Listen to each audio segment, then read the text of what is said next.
नमस्कार प्रिय मित्रों, मैं ज्योतिषकार कमल आप सबका हार्दिक अभिनंदन करता हूं आपके अपने इस प्यारे यूट्यूब चैनल एस्ट्रो कमल में। आज परशुराम जी की कथा को आगे बढ़ाते हैं।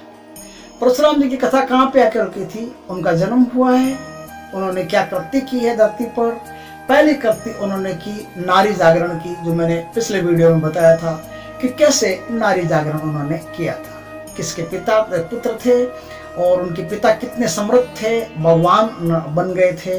अपनी योग्यताओं के द्वारा, अपनी योग की शक्तियों के द्वारा उन्होंने भगवत सत्ता को प्राप्त कर लिया। और सप्त चिरंजीवियों में उनका परशुराम जी का नाम आता है, तो सप्त ऋषियों में उनके पिता का नाम आता है। 7 प्रधान ऋषि विश्व के, उनमें एक नाम जमदग्नि भगवान का भी आता है और 7 चिरंजीवी उनमें से एक नाम परशुराम जी का भी आता है। दोनों पिता पुत्र बड़े ही जबरदस्त हैं, बहुत ही शक्तिशाली, बहुत ही सक्षम, पावरफुल ऐसे इंसान धरती पर आपके पैदा हुए।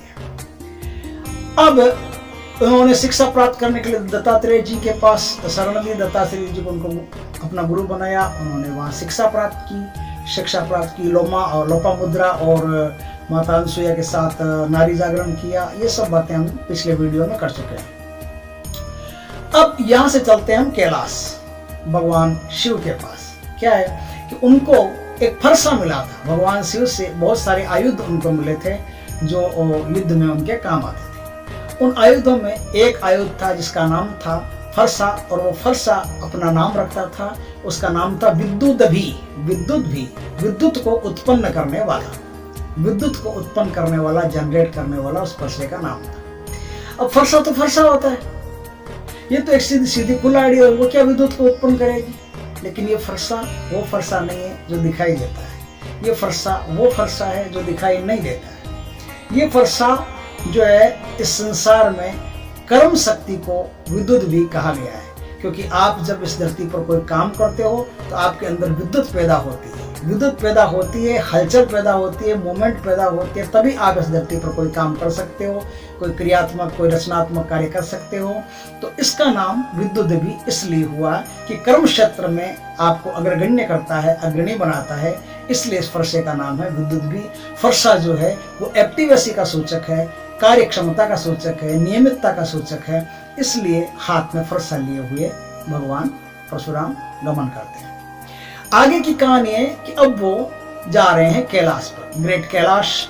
भगवान शंकर जहाँ रहते हैं वहाँ वो जाते हैं। भगवान शंकर महाकाल, महामृत्यु का जो परमात्मा है, उनका दूसरा मुंह है। एक मुंह है जन्म का, एक मुंह है मृत्यु का, एक मुंह है पालन पोषण का। विष्णु का मुंह पालन पोषण का। तो भगवान शंकर का मुंह, और शंकर जो है, शिव जो है, वो मुंह है मृत्यु का मुंह।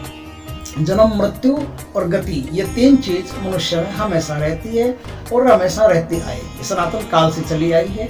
कभी जब इस धरती पर पहला जीव पैदा हुआ, उसके साथ ही उसकी मृत्यु की संभावना पैदा हो गई और उसके साथ ही उसकी गति भी पैदा हो गई। जब तक मृत्यु नहीं होती है तब तक वो गति करता है, और जिस दिन मृत्यु हो जाती है उस दिन गतियां अवरुद्ध हो जाती है, सब कुछ क्षीण हो जाती है। तो ये 3 डायमेंशन में परमात्मा को समझा जा सकता है, 3 रूपों में परमात्मा को समझा जा सकता है, जन्म, मृत्यु और गति, इन 3 रूपों में। तो मृत्यु का जो रूप है वो भगवान शिव का रूप है। अब भगवान शिव से मिलने के लिए भगवान परशुराम उनके दर्शन करने के लिए ग्रेट कैलाश पर जा रहे हैं। कैलाश पर वो पहुंचे, भगवान शिव का दर्शन करना चाहते हैं। तो सबसे पहली मुलाकात होती है उनकी गणाध्यक्ष गणपति भगवान गणेश से। भगवान गणेश उनको कहते हैं, रुकिए महाराज, कहाँ जा रहे हैं? परशुराम कहते हैं कि मैं भगवान शिव से मिलने जा रहा हूं। लेकिन यह एक बड़ी गजब की बात होती है। कहानी तो ऐसी है कि शिव समाधि में बैठे होते हैं और गणेश जी कहते हैं कि अभी उनसे मुलाकात नहीं हो सकती। परशुराम जी कहते हैं कि अभी हम मुलाकात करेंगे, और परशुराम जी में और गणेश जी में युद्ध शुरू हो जाता है। और गणेश जी और परशुराम जी युद्ध करते करते एक ऐसी सीमा पर आ जाते हैं जिस सीमा पर ना तो गणेश हार रहा है ना परशुराम हार रहा है, दोनों ही नहीं हार रहे हैं। तो परशुराम जी क्या करते हैं कि जो शिव जी का दिया हुआ फरसा है ना, वो फरसा उठा करके गणेश जी पर प्रहार कर देते हैं। तो गणेश जी के 2 दांतों में से एक दांत कट जाता है और गणेश जी मूर्छित हो जाते हैं। गणेश जी मूर्छित हो जाते हैं तो पार्वती जी को क्रोध आता है, वो भीतर से निकल के आती है और बड़ा गुस्सा करती है। तो वो फिर माफी मांगते हैं, बोलते हैं कि गलती हो गई, मुझे ऐसा नहीं करना चाहिए था, आज से मेरा सारा तेज मैं गणेश को देता हूँ। ऐसा कह करके वरदान दे करके वो माफी मांगते हैं और गणेश की प्रशंसा करते हैं और फिर शंकर भगवान का दर्शन होता है। लेकिन ये कहानी नहीं है। इस कहानी में रहस्य है कि गणेश और शिव का युद्ध होता क्यों है, क्या कारण से होता है। अब कहानियों के आधार पर आप जाओगे, कथाओं के आधार पर आप जाओगे तो कहानियां दूसरी मिलेगी और उनमें जो अर्थ है वो ऐसे मिलेंगे जो आपके मतलब या तो श्रद्धा से नमन करके निकल जाओ, नहीं तो तर्क में आपके फिट नहीं बैठेंगे। अगर तर्क कर लिया आपने तो कथा आपको तर्क का प्रत्युत्तर नहीं देगी। प्रत्युत्तर लेना है तो कथा में डूबना पड़ेगा और फिर वो कथा खुद कहेगी कि ये कारण है। शिवजी से मिलने, भगवान परमात्मा से मिलने के लिए आवेश अवतार भगवान परशुराम जा रहे हैं। तो बुद्धि के जो देवता हैं, बुद्धि आनंद विवेक के देवता भगवान गणेश, वो कहते हैं, उनका ऐसा मानना है कि कोई आदमी क्रोध की वासना लेकर के परमात्मा में जा ही नहीं सकता। ये कैसे जा रहा है? कोई आदमी क्रोध की वासना लेकर के परमात्मा में प्रवेश ही नहीं कर सकता। क्रोध तो एक वासना है और वासनाओं से मुक्ति होने पर परमात्मा प्राप्त होता है। ऐसे परमात्मा प्राप्त होता नहीं, इसलिए वो रास्ता रोक लेते हैं। और परशुराम जी इसलिए गणेश से युद्ध कर रहे हैं कि परशुराम जी कहते हैं कि परमात्मा में बुद्धि तो प्रवेश ही नहीं करती, फिर बुद्धि परमात्मा का रास्ता कैसे रोक रही है? बुद्धि होती कौन है परमात्मा का रास्ता रोकने वाली? मैं परमात्मा में जा रहा हूं, परमात्मा के दर्शन करने जा रहा हूं। तो कोई भी जीव इस संसार में बुद्धि के द्वारा परमात्मा को प्राप्ति नहीं कर सकता। परमात्मा को प्राप्त नहीं कर सकता तो ये बुद्धि रास्ता क्यों रोक रही है? ये बुद्धि परमात्मा की पहरेदार क्यों बनी हुई है? बुद्धि का पहरे का क्या मतलब है? यहां तो कोई अर्थ ही नहीं है बुद्धि के पहरे का। हाँ, बुद्धि का कोई पहरा परमात्मा की दुनिया में नहीं हो सकता। परमात्मा का द्वार तो सबके लिए खुला होता है। कोई भी किसी भी स्थिति में आ गया मतलब आ गया। अब सारी वासनाएं, सारी उपासनाएं, सब कुछ उसमें सिमट जाती है, सब कुछ उसमें विलीन हो जाती है। तो अब ये गणेश मेरा रास्ता रोक कैसे रहा है? ये समझ में नहीं आता है। परशुराम के गणेश समझ में नहीं आता है, गणेश के परशुराम समझ में नहीं आता है, क्योंकि बुद्धि ये कहती है कि जहां मैं होती हूं वहां क्रोध नहीं होता। बुद्धि और क्रोध का ऐसा है कि जहां सूर्य होता है वहां अंधेरा नहीं होता, जहां अंधेरा होता है वहां सूर्य नहीं होता। दोनों एक जगह होते नहीं कभी। तो जहां बुद्धि होती है जिस आदमी में, उस आदमी को क्रोध आता ही नहीं। आप देखना, कभी भी गौर करना, कोई आदमी मर्डर कर देता है, हत्या कर देता है, आप उससे जाके 10 दिन बाद में पूछो भैया हुआ क्या, वो आदमी कहेगा कि उस समय बुद्धि पता नहीं कहां चली गई थी, बुद्धि थी नहीं। जेल में जितने भी अपराधी बंद है जाकर के पूछो आप उनसे, वो कहेंगे कि उस समय बुद्धि थी नहीं, बुद्धि पता नहीं कहां चली गई, मेरी बुद्धि को क्या हो गया मुझे पता नहीं, आवेश आवेश में बस मर्डर हो गया, हत्या हो गई और बाद में भुगत रहा हूं। जहां पर क्रोध होगा वह तुरंत बुद्धि निकल जाएगी, बुद्धि लापता हो जाएगी। वहां से क्रोध में बुद्धि लापता हो जाती है, लेकिन जहां बुद्धि होती है वहां क्रोध लापता हो जाता है। जो जितना ज्यादा बुद्धिमान होगा उसमें क्रोध उतना ही कम होगा, होगा ही नहीं। बुद्धिमान में क्रोध का कोई काम ही नहीं है, बुद्धि क्रोध को पैदा ही नहीं होने देती। बुद्धि और क्रोध दोनों के 36 का आंकड़ा है, दोनों एक जगह कभी सम्मिलित हो नहीं सकते, इसलिए दोनों एक दूसरे को देख करके टकरा रहे हैं। गणेश कह रहे हैं कि मैं बुद्धि हूं और मैं जानती हूं, बुद्धि जानती है कि क्रोध वासना है और वासना कभी परमात्मा में प्रवेश नहीं कर सकती। और परशुराम कहते हैं कि मैं जानता हूं कि बुद्धि से परमात्मा में प्रवेश नहीं किया जा सकता, इसलिए बुद्धि मेरा रास्ता रोकती है। तो गलत रोकती है, ये क्यों रोकती है? अब दोनों में लड़ाई होती है, जम करके युद्ध होता है, बुद्धि और क्रोध में युद्ध होता है। तो क्रोध क्या करता है, अपना फरसा उठाता है, फरसा उठा करके गणेश जी के 2 दांतों में से एक दांत को तोड़ देता है। कहने का क्या अर्थ है कि बुद्धि किसी भी चीज पर जाएगी तो उसे विवेदात्मक दृष्टि से देखेगी, उसके 2 टुकड़े कर देगी, एनालिसिस कर देगी। बुद्धि किसी भी चीज में जाएगी तो पार निकल जाएगी, एक चीज इधर रह जाएगी, एक चीज इधर रह जाएगी, 2 टुकड़ों में बांट देगी। बुद्धि यदि द्वैत में गई, द्वैत परमात्मा में गई, तो द्वैत परमात्मा के भी बुद्धि टुकड़े कर देगी। इसलिए 2 दांत जो है ना गणेश जी के, ये द्वैत के प्रतीक है, अद्वैत के प्रतीक नहीं है। द्वैत अद्वैत परमात्मा में जाने पर भी बुद्धि द्वैत का कार्य करती है, इसलिए बुद्धि परमात्मा में विचरण नहीं कर सकती, बुद्धि परमात्मा में जा नहीं सकती। परमात्मा के द्वार के पहले पहले बुद्धि को रुक जाना पड़ता है, क्योंकि बुद्धि के तो 2 दांत हैं, गणेश जी के तो 2 दांत है। 2 दांतों का मतलब है कि 2 टुकड़ों में बांट देती है। परशुराम जी ये देखते हैं कि बुद्धि 2 दांत जो इसके हैं, ये 2 टुकड़ों में बांट देती है किसी भी चीज को, कोई भी चीज को एनालिसिस करेगी। द्वैत इस संसार में तभी पैदा होता है जब बुद्धि पैदा होती है, बुद्धि नहीं तो द्वैत नहीं, बुद्धि है तभी द्वैत है, नहीं तो अद्वैत ही होता है, एक ही परमात्मा होता है और कोई होता ही नहीं है। लेकिन हम बुद्धिमान होते हैं, इसलिए परमात्मा अलग दिखता है, हम अलग दिखते हैं। परमात्मा अलग दिखता है, संसार अलग दिखता है। सारे संसार और परमात्मा को अलग अलग देखने के लिए बुद्धि का होना आवश्यक है। बुद्धि नहीं तो सारी जगह परमात्मा, सर्वत्र व्याप्त परमात्मा ही। गणेश जी दो दांत रखते हैं, दो दांत परशुराम जी को सुहाते नहीं। वो कहते हैं कि बुद्धि विभेदात्मक है, बुद्धि टुकड़े कर देती है चीज के। परशुराम जी की बुद्धि समझ में नहीं आती है। परशुराम जी कहते हैं कि बुद्धि अद्वैत को द्वैत में बांट देती है, किसी भी चीज के दो टुकड़े कर देती है, विभेदात्मक दृष्टि रखती है। इसलिए जो दांत है ये एक दांत तोड़ देते हैं। एक दांत तोड़ने का अर्थ है कि अद्वैत है, द्वैत नहीं है।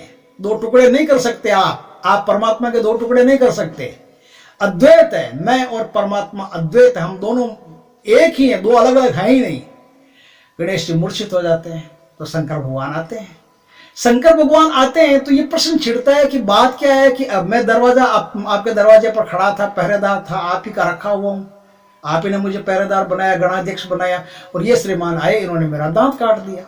शिव जी कहते इन्होंने दांत भी सही काटा, दांत भी सही काटा, दांत भी कोई गलत नहीं काटा। दांत काटा इसलिए कि परशुराम का ऐसा मानना है कि ये मेरे और परमात्मा के दो टुकड़े कर रहा है, जबकि मैं और परमात्मा दो टुकड़े नहीं, एक ही है। मैं और परमात्मा एक ही है।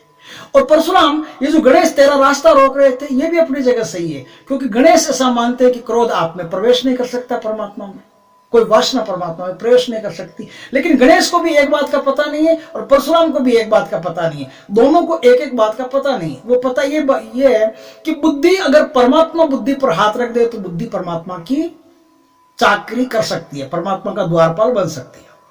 कोई उसमें अतिशयोक्ति नहीं, कोई उसमें बाधा वाली बात नहीं है। अगर बुद्धि पर परमात्मा का हाथ आ जाए, परमात्मा की कृपा आ जाए, तो बुद्धि आनंद स्वरूप होकर के परमात्मा के मार्ग में खड़ी रह सकती है, परमात्मा का रास्ता रोक सकती है। परमात्मा का रास्ता, वो परमात्मा का जो द्वार है, उस द्वार पर द्वारपाल का काम कर सकती है। और गणेश तेरे को यह पता नहीं है कि क्रोध अपनी पूर्णता पर आता है तो मुझ में प्रवेश कर जाता है।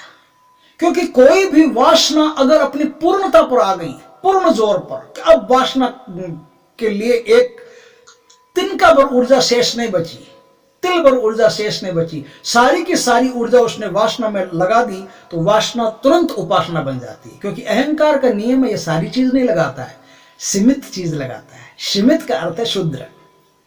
अहंकार हर काम को सीमित करता है, क्योंकि अहंकार को पता है कि मैं थोड़ा सा आगे बढ़ूंगा तो फिर मेरे हाथ से मामला निकल जाएगा। क्योंकि अहंकार विराट रूप नहीं धारण कर सकता, विराट रूप धारण करते ही अहंकार परमात्मा बन जाता है। क्योंकि अहंकार की सीमा है, उस सीमा से आगे अहंकार नहीं निकल सकता। इसलिए जो क्रोध इस परशुराम में, ये क्रोध शारीरिक नहीं है, ये क्रोध मानसिक नहीं है, ये क्रोध आत्मिक है। ये क्रोध आत्मा से पैदा हुआ क्रोध है। और आत्मा से पैदा हुआ क्रोध जो होता है, तीसरी स्टेज में जो क्रोध पैदा होता है, वो क्रोध वासना नहीं होता, वो क्रोध भी उपासना ही होता है, वो क्रोध भी मेरा ही रूप है।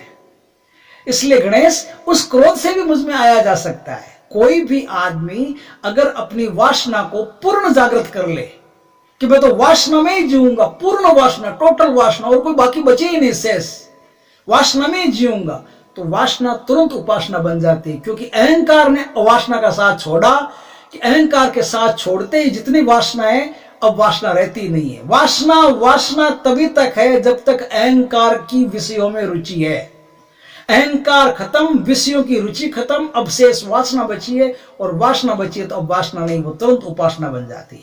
इसलिए गणेश, ये जो परशुराम जी है, ये मुझ में आ सकते हैं, ये मुझ में प्रवेश कर सकते हैं। तो गणेश कहते फिर मैं एक दांत का क्या करूं? बोले इस दांत का भी उपयोग होगा, ऐसी चिंता की क्या बात है। एक दांत आपको इस सृष्टि में अद्वैत की परिभाषा बताता है, तो दूसरा दांत अद्वैत को लिखने के काम आएगा। एक दांत से आप, ये आपकी जो मूर्ति है, वो ये मूर्ति ये बताती रहेगी कि परमात्मा अद्वैत है, एक ही है। आपका एक दांत टूट गया है, परमात्मा अद्वैत ही है, ये आपकी मूर्ति बताती रहेगी। लेकिन एक दांत जो आपके हाथ में है, यह दांत भी कोई कम नहीं है। इस दांत से आप लिखते जाओ, इस सृष्टि में आप लिखते जाओ, और अद्वैत की परिभाषा, अद्वैत की बात, अद्वैत का सत्संग, अद्वैत का ज्ञान सारा का सारा आपके इस दांत से लिखा जाएगा।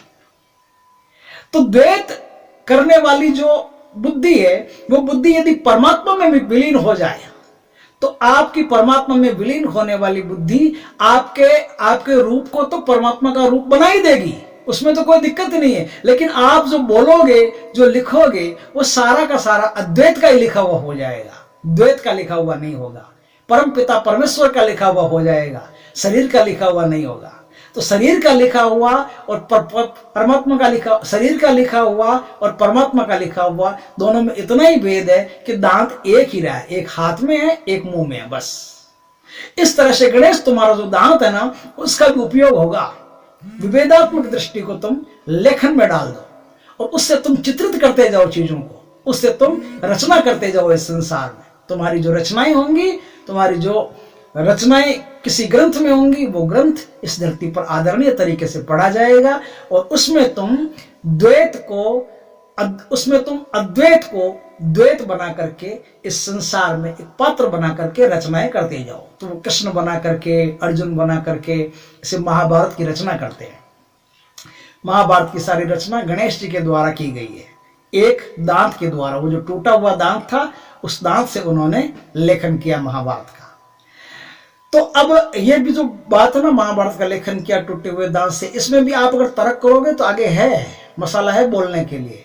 क्योंकि तर्क करोगे तो पता चलेगा कि कैसे दांत से लिखा, क्या लिखा, कौन लिखता है, कैसे लिखता है, कैसे गणेश होता है। ये महाभारत की बातें हैं। कभी महाभारत की बातें करने का काम पड़ा तो गणेश महाभारत को कैसे लिखते हैं, इस पर भी हम चर्चा करेंगे। लेकिन अगर नहीं करोगे, अगर यहाँ तक हो आप परशुराम जी की कथा में हो, तो परशुराम जी की कथा की बात यह है कि परशुराम जी का और गणेश जी का युद्ध होता क्यों है। वो परशुराम जी और गणेश जी का युद्ध इसलिए ही होता है कि गणेश जी मानते हैं कि क्रोध पहुंच नहीं सकता परमात्मा में, और क्रोध मानता है कि बुद्धि परमात्मा का रास्ता रोकने के योग्य नहीं है। इसलिए गणेश जी और परशुराम जी का युद्ध होता है।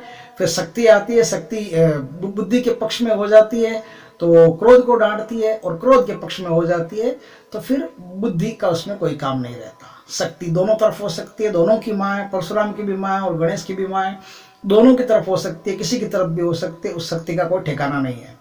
तो शक्ति अगर परशुराम की तरफ हो गई तो उसमें गणेश का फिर कोई लेना देना नहीं है, और गणेश साथ में खड़ा है तो फिर अब शक्ति परशुराम के पक्ष में नहीं जाएगी। अब बुद्धि अगर शक्ति के साथ में लग गई है तो फिर क्रोध पैदा होने नहीं देगी। इस प्रकार से गणेश और परशुराम जी के युद्ध की ये जो कथा है, ये कथा ये आपके जो धर्म ग्रंथों में श्रीमद् भागवत पुराण में जो कथा लिखी हुई है, इस कथा का इस प्रकार से सार जो है, इस प्रकार से जो रहस्य है, वो आपके सामने परमात्मा की कृपा से मैं उद्घाटन कर रहा हूँ। समझ में आए तो शेयर करना, अच्छा लगे तो वीडियो और भी लोगों के साथ बांटना, लाइक नहीं किया तो लाइक करना, सब्सक्राइब करना, बेल आइकन दबाना, ताकि हमारे ऐसे ज्ञानवर्धक, जानकारीपूर्ण, रहस्यपूर्ण वीडियो आपके सामने आते रहे और आप उसका आनंद उठाते रहे। जय परशुराम की मित्रों।